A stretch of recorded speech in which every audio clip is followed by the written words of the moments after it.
I began to think, perhaps this man I'm prosecuting may be innocent. And was it the whole procedures of Guantanamo? Did you feel the defense weren't getting the information they needed?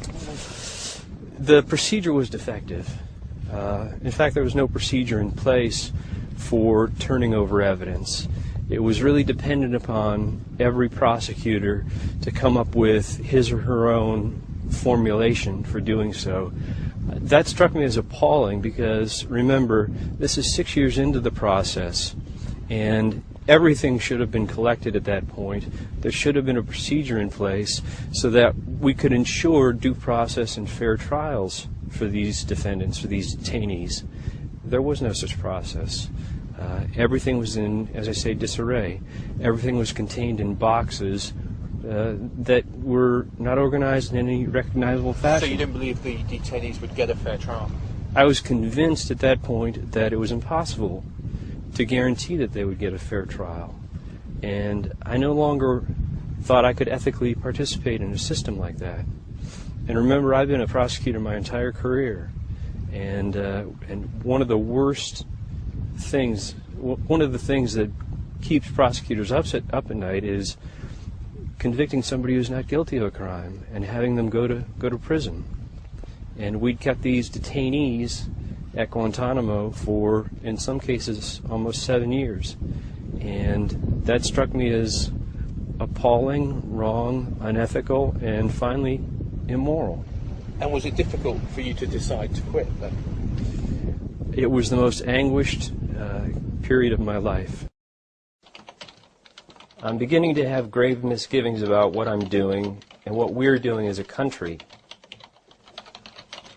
I no longer want to participate in the system, but I lack the courage to quit. Please pray that I find the moral courage to pick up my cross and follow Jesus. Well, I sort of didn't believe it, but I just on the off chance that he might really be a military prosecutor at Guantanamo, I wrote back, "Dear Daryl, thanks for writing. Quit. If you're going to follow Jesus, you have to quit. God bless you. All the best." That's what I wrote. I expected him to say, do the best you can within your ethical and moral sense, but finish the mission. And so when he said, very simply, quit, my jaw dropped. Did you think that would be it? Oh, I never thought I'd hear from him, no. And gosh, very shortly afterwards he wrote me that indeed he had quit. Why have you gone public, if you like? Or why do you want to talk about it? Our Constitution has been abused and defiled by the outgoing administration. And I see this as a chance to restore America's standing in the world and our self-proclaimed and often proclaimed status as a beacon of freedom and democracy. And I know so many fighting men and women whose honors have been stained by the taint of Guantanamo, and they don't deserve that.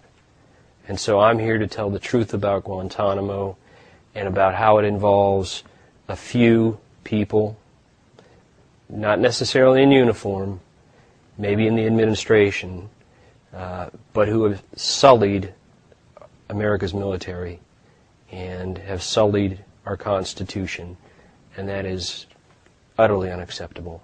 Clearly makes you angry. It makes me angry, and it can't be tolerated, and I will speak out as much as I can to rectify it. But it's not as easy as just closing Guantanamo, is it? Because there are clearly some people in there where, even though there may not be evidence that can easily be produced in court, it may be dangerous to let them go? We do have federal courts that are transparent, that have tried these terrorist cases before with due process, and as I say, with transparency, and with a Justice Department that has achieved excellent results.